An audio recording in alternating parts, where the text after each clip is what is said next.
Өтерім, бұл жерде ақша көп жерінеді. Яғни жалпы білім саласы мен ЖКХ дейміз, жол салу құрылыста өте ақша көп бөлінеді. Өздеріңіз білесіздер, бюджеттің бірінші, екінші орындарын осылар алады. Жыл сайын енді 30%-ға дейін әрине ішінде парасы бар, басқасы бар, желініп жатыр, бәрі де одан енді тойғанша жеп жатқан шығар, енді бюджеттің халықтың ақшасын, бірақ менің ойымша. Мына облыс әкімі болсын, немесе басқа да бір басшылар жиналып, бәрі де қазақтар ғой, ішінде басқа ұлттарда жүр мысалға. Бір жиналып мен ойымша айту керек. Жігіттер, алатын алып болдық мы соңғы мысалы 5 жылда мысалы, 3 жылда дейік.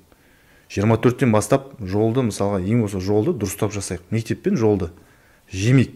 Сапалы ма битумды дұрыс битумына керек. Асфальтын дұрысын жасайық. Салғанда қалың қылдырып құяйық. Технадзор қарасын. Жігіттер ғой, бәрі жігіттер ғой, ер адамдар.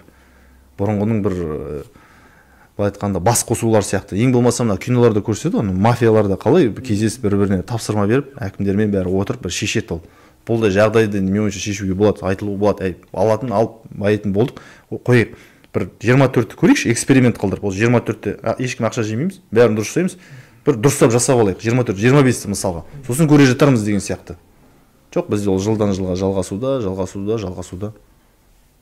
Тіпті былай айтқанда мына осындай біздің деңгейімізбен қазір осылай ақша жеу, жолдан ұрлық жасаудан біз 2 жыл жол салмай қалсақ та жағдай сондай болады. Бәрі сол жол жоқ, бәрі сол тесік жол, немесе салынған жолдар бар, шүкіршілік деп, олай да жасауға болады. Бірақ енді өзіңіз білесіз, мемлекеттің бағдарламасы бар, жолға ақша бөлініп тұру керек. Ол енді қаншасы жетпей жатқан, оны бір құдай біледі.